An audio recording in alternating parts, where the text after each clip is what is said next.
কিন্তু দোয়া কবুলের সবচাইতে বড় শর্ত হলো হালাল ইনকাম, ঠিক কিনা? হালাল উপার্জন ছাড়া যদি দোয়া করেন কবুল হবে? হারাম কিছু খেয়ে যদি আপনার দেহটারে বর্ধনশীল করেন, এই দেহ জান্নাতে ঢুকবে? লা ইয়াদখুলুল জান্নাতা জাসাদুন গুযিয়া বিল হারাম, হারাম দিয়ে বর্ধিষ্ণু যে দেহ, এই দেহ কোনোদিন আল্লাহর জান্নাতে ঢুকবে না। চিল্লায় বলেন ঠিক কিনা?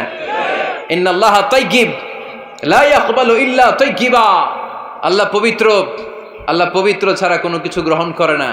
এক লোক কাবার চারদিকে কাঁদতে কাঁদতে বেহুশ, ইয়া রাব ইয়া রাব ইয়া রাব বলে বলে কাঁদতেছে। সাহাবারা দেখে বলল, সর্বনাশ, আজকের দিনের সব সওয়াব তো এই লোক নিয়ে যাবে, তার চেয়ে বেশি সওয়াব তো কেউই কামাই করতে পারলো না। আল্লাহর হাবিব সাল্লাল্লাহু আলাইহি ওয়াসাল্লাম বললেন, ওয়া মাতআমুহু হারাম, ও যা খায় ওটা হারাম খায়। ওয়া মালবাসুহু হারাম, ও যা পরে হারাম টাকা দিয়ে কেনা ড্রেস আপ। ওয়া গুযিয়া বিল হারাম, ওর দেহটা বড় হয়েছে, বর্ধিষ্ণু হয়েছে হারাম খেয়ে। ফা আন্না ইউস্তাজাবু লাহু, কেন আল্লাহ তার দোয়া কবুল করবে? কঠিন কালো তার দোয়া আল্লাহর আরশে পৌঁছবে না। চিল্লায় বলেন ঠিক কিনা?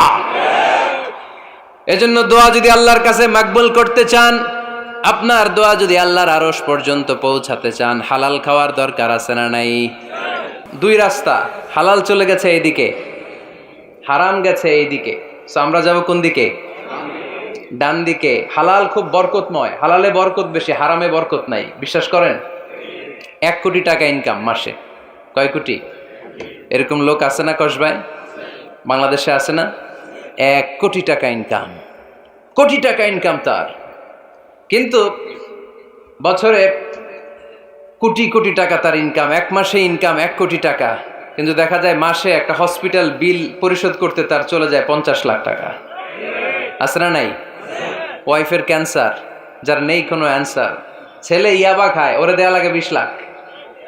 বাড়ি ভাড়া, খাওয়া দাওয়া ইত্যাদি খরচ শেষে দেখা যায় মাস শেষে আরো 20 লাখ ঋণের মধ্যে পড়ে আছে।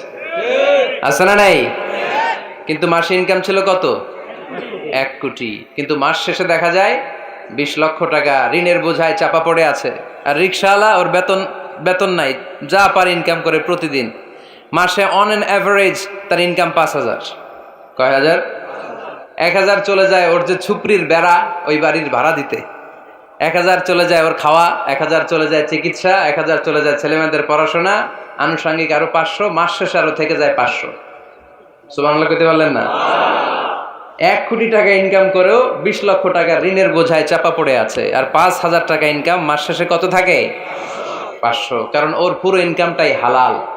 ওর পুরো ইনকামটা কি? আর হালালে বরকত ঢুকাই দিছে কে? হারামে কোনো বরকত আছে? আওয়াজ করে বলেন তো, গরু খাওয়া হালাল না হারাম? কুকুর খাওয়া? কুরবানিতে কি জবাই হয়? সুন্নতে খাতনার অনুষ্ঠানে, বিয়ের অনুষ্ঠানে, প্রতিদিন কসাইয়ের দোকানে, কোথাও কুকুর জবাই হয়? আচ্ছা, গরু বা গাভী বছরে বাচ্চা দেয় কয়টা? একটা। আর কুকুর দেয় কয়টা? 7টা, 10টা, 11টা। জন্ম নিয়ন্ত্রণ নাই তো, দেদারসে দিচ্ছে, ফ্যামিলি প্ল্যানিং নাই, তাই না? আচ্ছা, তো দেখেন, গরু বাচ্চা দিল কম, কুকুর বাচ্চা দিল বেশি। গরু জবাই হয় বেশি, কুকুর জবাই হয় না। গরু আমরা খাই বেশি, কুকুর খাই না। তারপরেও কসবায় গরু বেশি না কুকুর বেশি? আওয়াজ করে বলতে হবে, গরু না কুকুর? কারণ গরু খাওয়া হালাল, আর হালালে বরকত ঢুকাই দিছে কে? এজন্য দ্য ডিসিশন ইজ ইয়োরস, সিদ্ধান্ত আপনার। কই যাবেন, ডানে না বায়ে? হালালের সাথে না হারামের সাথে? হালালটা হচ্ছে পরিবেশ বান্ধব। হালালটা কি? Eco friendly. এটা পরিবেশ বান্ধব, এটা স্বাস্থ্যকর, এটা রুচিসম্মত, এটার মধ্যে কোনো ঝামেলা নাই, এটাতে কোনো ভেজাল নাই। হালালে থাকলেই লাভ, যদিও অল্প। সুবহানাল্লাহ পড়েন।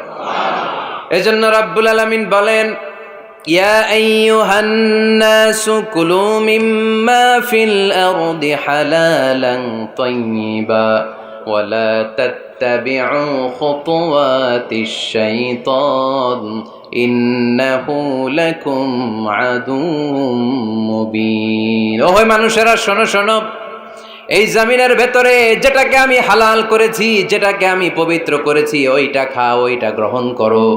হারাম খেও না, হারাম অর্জন করো না, হারামের কাছেও যেও না। শয়তানের পদাঙ্ক অনুসরণ করো না। জেনে রেখো, শয়তান হলো তোমাদের প্রকাশ্য দুশমন। ঠিক কিনা?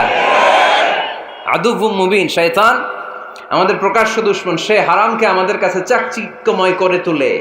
সে বুঝাতে চায় হারামের মধ্যে আরাম, আসলে হারামে আরাম আছে, হালালের মধ্যে বরকত। এজন্য আমরা সবসময় হালাল অবলম্বন করব, রাজি আছেন তো? কিন্তু আমরা যদি আমাদেরকে প্রশ্ন করি, আমাদের ব্যবসায়, আমাদের চাকরিতে, আমাদের লাইফ লিডিং সিস্টেমে আমরা কি শুধু হালাল খাই? কি খাই? হালালও খাই, সুযোগ পাইলে একটু যদি পাই অমনি ধরে ঘাপুস ঘুপুস, সুযোগ পাইলেই কি ঘাপুস ঘুপুস, ঘাপুস ঘুপুস করা যাবে না। অনেকে আবার আছে দেখবেন খাওয়ার ক্ষেত্রে হালাল খোঁজে। খাওয়ার ক্ষেত্রে আমি অনেক লোক দেখেছি, থাইল্যান্ডে আমি গেলাম, দেখি যে তার ব্যাপারে জানি যে সরকারি চাকরি করে, লক্ষ লক্ষ টাকা দুই হাতে কামায়, এমনি গাছেরটাও খায় তলারটাও কুড়ায়, আছে না নাই? তো ইচ্ছে মতো ডানে বায়ে ইনকাম করে, হালাল হারাম দুইটাই খায়। কিন্তু থাইল্যান্ডে যে হালাল খাবার খুঁজতেছে, কি খুঁজতেছে? ওখানে যে জিজ্ঞেস করে যে এই দোকানে কি পর্ক আছে, পর্ক থাকলে খাবো না। পর্ক মানে হচ্ছে শুকরের চর্বি, শুকরের গোশত বা চর্বি মিশানো কোনো খাবার উনি খাবে না, কারণ এটা হারাম। আর ঘুরতে খায় এটা খুব হালাল। এরকম ডাকাইতে আছে না নাই? তাহলে আমাদের মুসলমানদের সবচেয়ে বড় সমস্যা হচ্ছে আমরা খাওয়ার ক্ষেত্রে হালাল খুঁজি, কিন্তু ইনকামের ক্ষেত্রে ওই জিনিসটা খুঁজি না। এরকম আছে না নাই? না। Your food should be halal, your drinks should be halal, your income should be halal, your dress up, your fashion should be halal, and your entertainment should be halal. আপনার পোশাক হতে হবে হালাল, আপনার খাদ্য হতে হবে হালাল, আপনার উপার্জন হতে হবে হালাল, আপনি যে বিনোদন করছেন এই বিনোদনটাও হতে হবে হালাল। চিল্লায় বলেন ঠিক কিনা?